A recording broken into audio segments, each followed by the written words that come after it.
جو ہماری امت مسلمہ کی جو صورتحال ہے، خصوصی طور پر پچھلے 2 دنوں سے مشرق وسطیٰ کے جو حالات ہیں اور ہمارے جو فلسطینی بھائی ہیں ان کے لیے بھی ہم نے دعا بھی کرنی ہے، اظہار ہمدردی بھی کرنی ہے۔ آج میں اور آپ بڑے آرام اور سکون کے ساتھ پنکھے اے سی کے تحت نیچے بیٹھ کر، چٹائیوں اور قالینوں کے اوپر بیٹھ کر اللہ اور اس کے رسول کا ذکر کر رہے ہیں۔ کوئی ہمیں فکر نہیں، کوئی ڈر نہیں، لیکن ہمارے وہ فلسطینی بھائی جن کے اوپر بمباری کے اور گولیوں کے ان کے اوپر وہ آثار نظر آ رہے ہیں، ان کے لیے بھی دعا کرنی ہے کہ اللہ تبارک و تعالیٰ ان کی غیب سے مدد فرمائے۔ امت جو ہماری مسلمہ کے لیڈر ہیں، سربراہان ہیں، اگر آج آپ ان کے میڈیا کے اوپر، سوشل میڈیا کے اوپر بیانات پڑھیں تو وہ بھی قابل تشویش ہیں۔ تو اس سخت صورتحال میں وہ مسلمان جو اپنی آزادی کی اور میرے اور تمہارے قبلہ اول بیت المقدس کی آزادی کی جنگ لڑ رہے ہیں، اللہ تبارک و تعالیٰ ان کی غیب سے مدد فرمائے۔ سامعین محترم، اللہ تبارک و تعالیٰ نے دنیا میں انسانوں کی رہنمائی کے لیے اور زندگی گزارنے کے لیے ایک ماڈل اور نمونہ پیش کیا۔ قرآن مجید فرقان حمید نے ارشاد فرمایا، لقد کان لکم فی رسول اللہ اسوۃ حسنہ۔ رسول اکرم صلی اللہ علیہ وسلم کی زندگی اسوہ حسنہ ہے۔ رسول اکرم صلی اللہ علیہ وسلم کی زندگی کے 2 پہلو ہیں۔ ایک پہلو کو جمالیاتی پہلو بولتے ہیں، یا جس کو دوسری زبان میں فضائل کمالات کا پہلو ہے۔ رسول اکرم صلی اللہ علیہ وسلم کے مناقب ہیں، اوصاف حمیدہ ہیں، ان کو بیان کرنا۔ دوسری طرف رسول اکرم صلی اللہ علیہ وسلم کی سیرت طیبہ کا اور آپ کی زندگی کا ایک پہلو جس کو عملی پہلو کہا جاتا ہے کہ رسول اکرم صلی اللہ علیہ وسلم کی عملی زندگی کیسی تھی۔ رسول اکرم صلی اللہ علیہ وسلم کے جو ارشادات ہیں آج ان پر عمل کرنے کی ضرورت ہے۔ جو رسول اکرم صلی اللہ علیہ وسلم کی عملی زندگی ہے، اس عملی زندگی میں ایک رسول اکرم صلی اللہ علیہ وسلم کا سیرت کا ایک بہت بڑا پہلو یا باب وہ خلق عظیم ہے۔ قرآن مجید فرقان حمید نے ارشاد فرمایا، وَإِنَّكَ لَعَلَىٰ خُلُقٍ عَظِيمٍ، کہ محبوب ہم نے آپ کو خلق عظیم کا مالک بنا کر بھیجا۔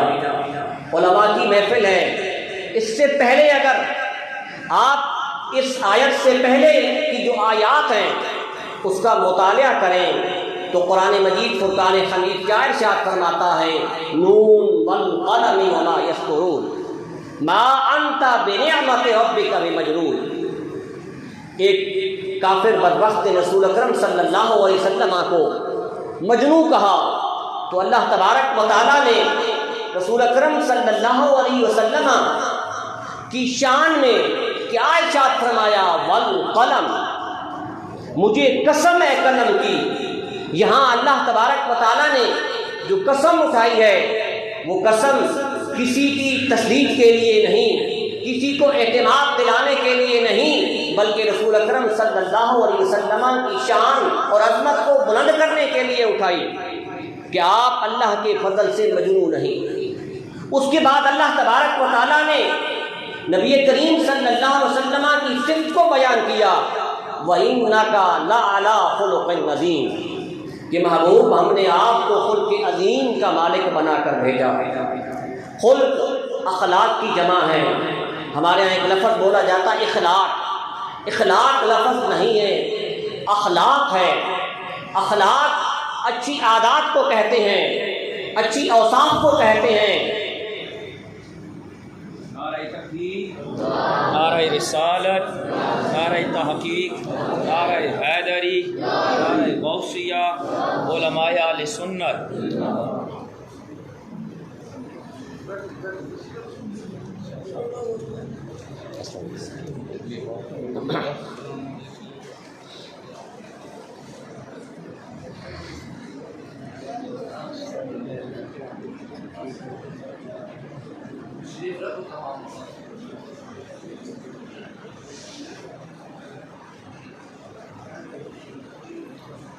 حسن اخلاق اچھی عادات کو کہا جاتا ہے، اور اخلاق کسے کہتے ہیں، خلق کسے کہتے ہیں؟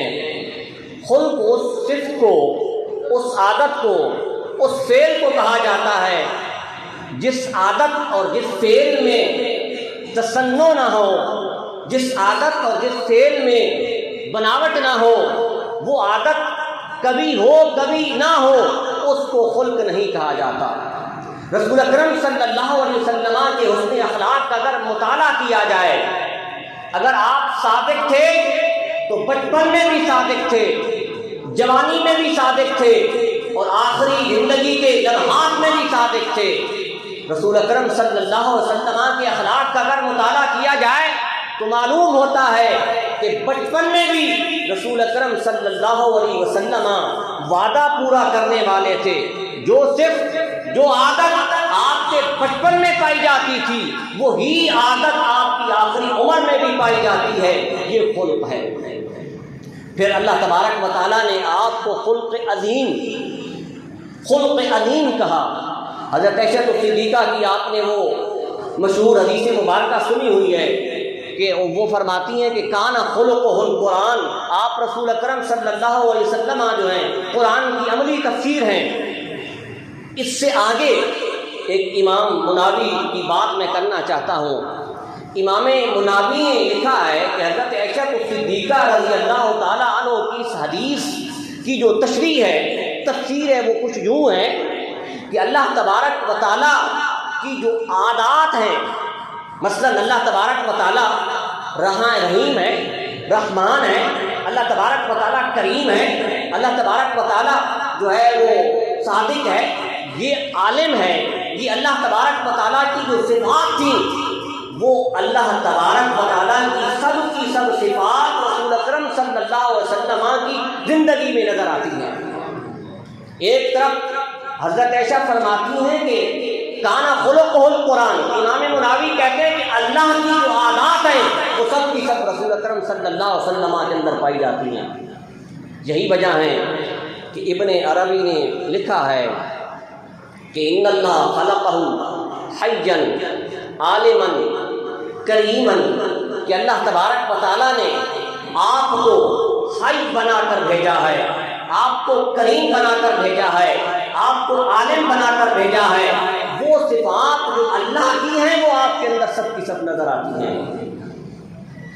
خلق عظیم، اللہ تبارک و تعالیٰ نے آپ کے خلق عظیم کہا۔ قرآن مجید فرقان حمید نے قلیل کا لفظ بھی استعمال کیا، فرمایا قل متاع الدنیا قلیل، یہ دنیا کا ساز و سامان قلیل ہے۔ آج ہم انسان نہیں گن سکتے، جانور چرند پرند حشرات یہ نہیں گن سکتے، یہ دنیا کا ساز و سامان قلیل ہے۔ آپ کا اخلاق جو ہے وہ عظیم ہے۔ رسول اکرم صلی اللہ علیہ وسلم کے اخلاق کے کئی پہلو ہیں۔ رسول اکرم صلی اللہ علیہ وسلم کے اخلاق کے پہلوؤں میں سے ایک پہلو یہ بھی ہے کہ رسول اکرم صلی اللہ علیہ وسلم معاف کرنے والے ہیں۔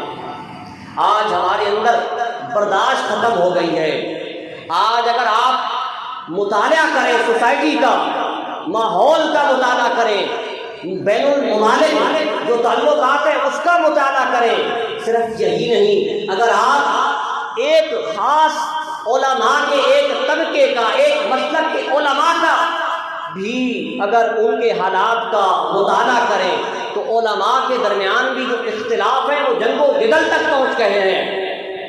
اس کی وجہ یہ ہے کہ ہم نے رسول اللہ صلی اللہ علیہ وسلم کی سیرت کو چھوڑ دیا، آپ کی سیرت کے اس عملی پہلو کو چھوڑ دیا۔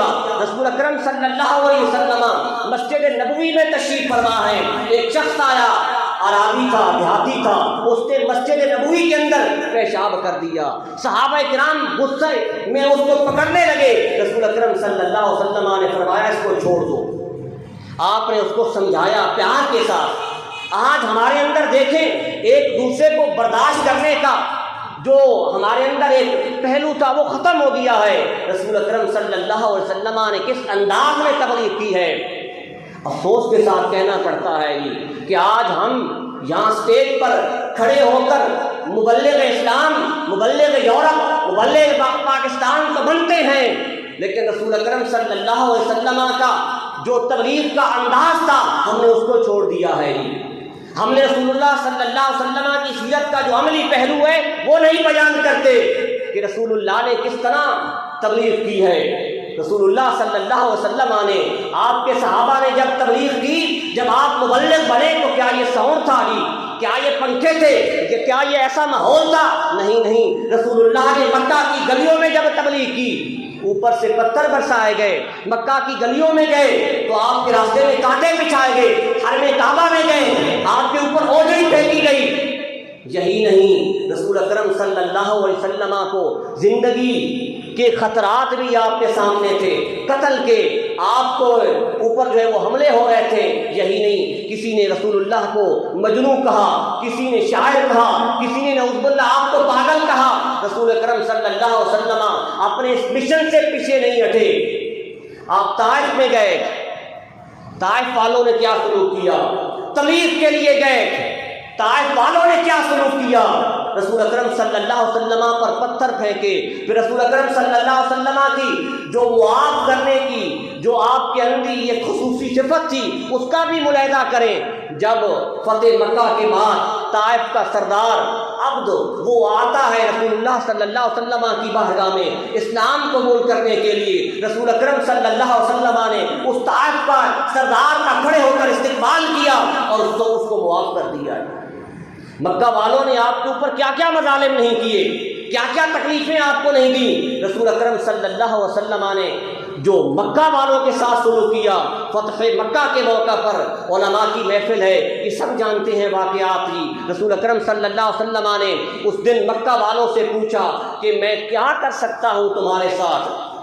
مکہ والوں کی زبانوں سے یہ الفاظ نکلے، دل ان کی کسی اور طرف جا رہے تھے، دلوں میں یہ تھا کہ ہو سکتا ہے آج رسول اللہ کو وہ پتھر یاد آ جائیں جو ہم نے ان کے اوپر برسائے تھے، آج رسول اللہ کو وہ کانٹے یاد آ جائیں جو ہم نے ان کے راستوں میں بچھائے، آج رسول اللہ کو وہ اوجڑی یاد آ جائے جو ہم نے آپ کے اوپر حرم کعبہ میں پھینکی۔ ہو سکتا ہے رسول اللہ کو اوکاس کے موقع پر وہ ماحول یاد آ جائے، وہ منظر یاد آ جائے جب ہم آپ کے اوپر گالیاں اور آپ کو کیا کیا کہتے تھے۔ لیکن انہوں نے کیا کہا رسول اکرم صلی اللہ علیہ وسلم کو؟ انہوں نے کہا کہ یا رسول اللہ ہم آپ سے خیر کی اور حسن سلوک کی امید کرتے ہیں۔ رسول اکرم صلی اللہ علیہ وسلم نے فرمایا لا تثریب علیکم، جاؤ آج کے دن میں نے تمہیں معاف کر دیا ہے۔ حضرات محترم، آج ہم فضائل اور مناقب کو کثرت کے ساتھ بیان کرتے ہیں، یقینی طور پر فضائل اور مناقب کو کثرت کے ساتھ بیان کرنا چاہیے، لیکن جو رسول اللہ کی جو سب سے بڑی نعت ہے قرآن مجید فرقان حمید، ہمیں اس کو بھی نہیں چھوڑنا چاہیے جی، اس کو بھی نہیں چھوڑنا چاہیے۔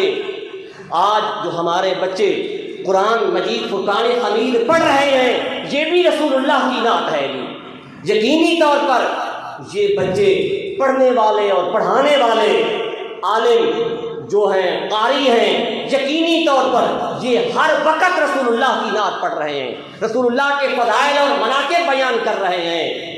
آج کے پرفتن دور میں بھی یونیورسٹی میں پڑھاتا ہوں اور بھی گورنمنٹ کے ملازم ہیں، میری نظر میں آج کے اس دور میں دو شخص ہیں جو بہترین انداز میں دین کی خدمت کر رہے ہیں، جو قانے بھی ہیں، قناعت کرنے والے بھی ہیں۔ ایک مسجد کے مصلی کے اوپر کھڑے ہونے والا امام ہے جس کو سوسائٹی نے، جس کو تمام طبقات نے ایک محروم طبقے میں شمار کیا ہوا ہے، وہ دین کی جو وہ خدمت سر انجام دے رہا ہے، میرا خیال میں کوئی اتنی خدمت نہیں دے رہا جی، جس کو 2000 5000 4000 روپے ہدیہ ملتا ہے، یا دوسرا وہ شخص جو مدرسے کی چٹائیوں کے اوپر، پھوڑیوں کے اوپر، ان صفوں کے اوپر قال رسول اللہ کا درس دے رہا ہے یا قرآن پڑھا رہا ہے۔ حضرات محترم، اس دور میں جو ہمارے مدارس ہیں یہ دین کے قلعے ہیں، ان کی آبیاری کرنی ہے، ان کے ساتھ تعاون کرنا ہے، یہی ہماری اسی میں بقا ہے۔ حضرات محترم، یہ جو باقی اس کے علاوہ ہم نے بہت سی چیزیں اپنے اوپر لازم کی ہوئی ہیں، ان کو تھوڑا سا سائڈ پر کرنا ہوگا اور اپنے مدارس کی آبیاری اور ان کو مضبوط کرنا ہوگا۔ دعا ہے کہ اللہ تبارک و تعالی ہمیں کلمات حق پر عمل کرنے کی توفیق عطا فرمائے، اور اللہ تبارک و تعالی اس مدرسہ کو دن دگنی رات چگنی ترقی عطا فرمائے، اور جو پڑھنے والے حافظ ہیں ان کو عالم باعمل بنائے۔ شکریہ والسلام۔